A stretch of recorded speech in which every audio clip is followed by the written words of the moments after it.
You've been lied to. That inspirational TV show where regular people pitch their million-dollar ideas to billionaire investors? You want for yourself. What's missing? You want a dyslexic. Yeah, it's not what you think. What if I told you the deals you see on Shark Tank aren't always real, and the whole show is more Hollywood than Wall Street? Shark Tank sells itself as a rags-to-riches machine. One clever idea, one brave pitch, one handshake with a shark, and boom, your life changes. Football, basketball, and baseball, baby. What's up, baby? How you doing? 1, 2, 3. But behind the glossy editing and dramatic music, things aren't nearly as straightforward.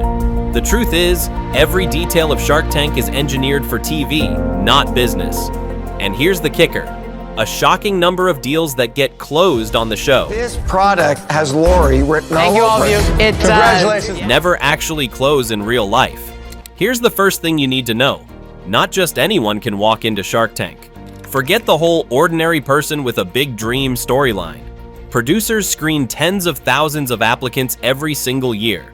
Out of those, only a few hundred are even invited to film, and fewer than 100 actually make it to TV. And before you even meet a shark, you've already signed your life away.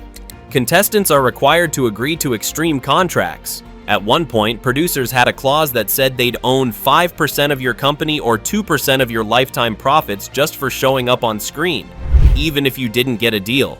Imagine that. You walk in thinking you're pitching for funding, and instead you're already giving away equity to TV producers. The rules have changed over the years because of backlash, but the fine print still heavily favors the show, not the entrepreneurs. And here's another detail most people don't realize. Even after you get accepted, you can still get cut. Entrepreneurs fly out, film their pitch, and never see the light of day. If producers decide it wasn't entertaining enough, your episode just doesn't air. On TV, we see these sharp 10-minute pitches, full of tension and last-second deals. But here's the untold story. Those pitches usually last over an hour. The sharks fire question after question. Contestants repeat themselves, stumble, sweat, and sometimes cry. Editors then slice it all down to the most dramatic highlights. That instant decision you see? It's not instant. It's carefully cut to feel snappy and entertaining. And the sharks themselves? They're TV characters first, investors second. Their reactions are exaggerated, their jokes scripted in reshoots, and their fights often egged on by producers who want drama.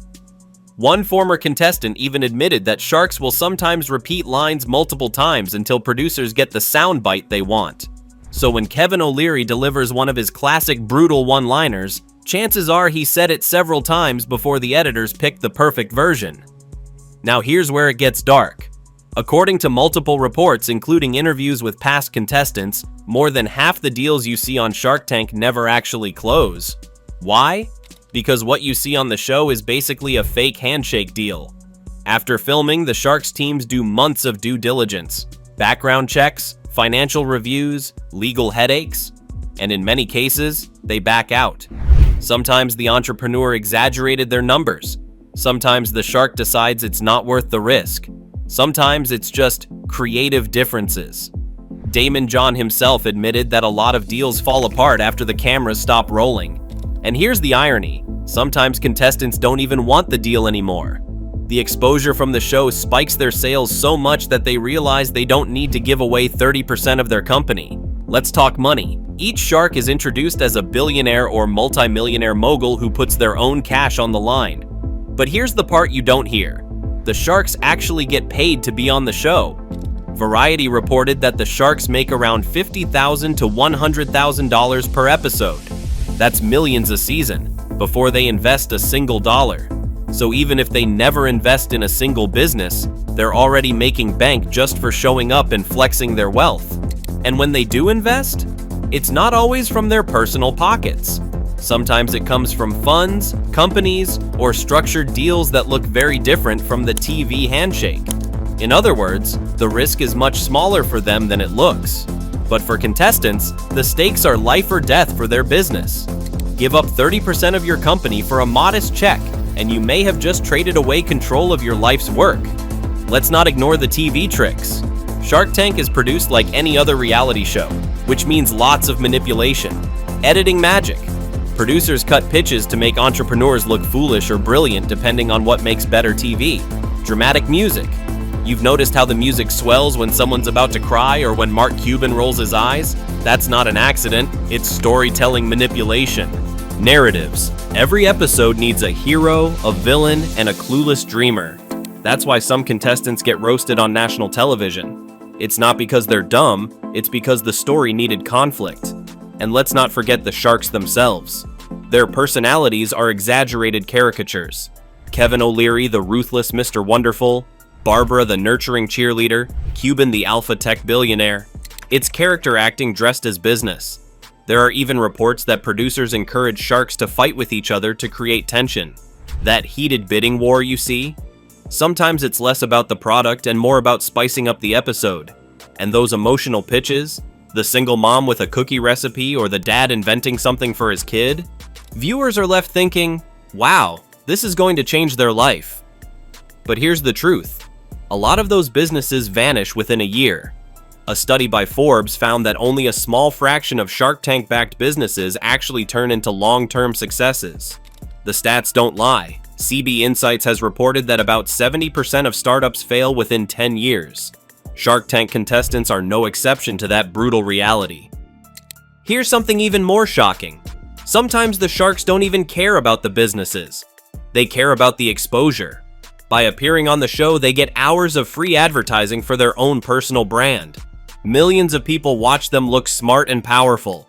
That's worth way more than most of the deals they'll ever do. Think about it. Mark Cuban already owns the Dallas Mavericks, multiple companies, and is worth billions. Do you really think he's sweating over a $200,000 deal for 20% equity in some gadget company? Of course not. But by playing the role of the savvy investor, he keeps his brand strong. Kevin O'Leary has admitted that Shark Tank is a branding machine for him. Here's the part that really stings. Shark Tank sells the illusion that anyone with the right idea and enough hustle can strike it rich. It's the American dream, gift-wrapped in reality TV. But the truth is, most contestants already have an advantage. Many have connections or money before they even audition. Some have already been on other shows or worked with PR agencies. And others? They don't get deals, but they get so much exposure that they cash in anyway through sales boosts, licensing, or partnerships off camera.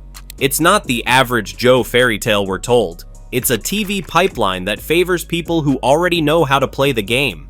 What you don't see are the thousands who applied and got rejected, the ones who filmed and never aired, or the ones whose businesses crumbled right after their episode.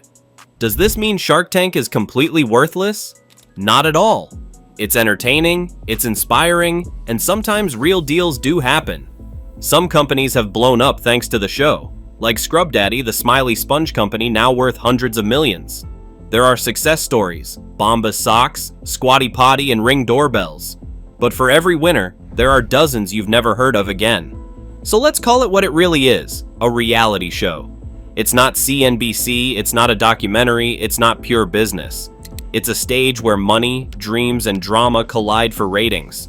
Once you see it through that lens, it all makes sense. The over-the-top personalities, the dramatic editing, the deals that never close. It's less about building businesses and more about building stories that keep you glued to the screen. The danger is that millions of people, especially young entrepreneurs, watch Shark Tank and think that's how business really works. That investors decide in minutes. That deals are sealed with a handshake. That one lucky pitch can turn you into a millionaire overnight. In reality, business is slower, messier, and often more boring. Real investors spend months analyzing, negotiating, and renegotiating. Success usually comes after years of grind, not 10 minutes of TV airtime. Shark Tank hides that truth and instead sells you the fantasy. And the scary part?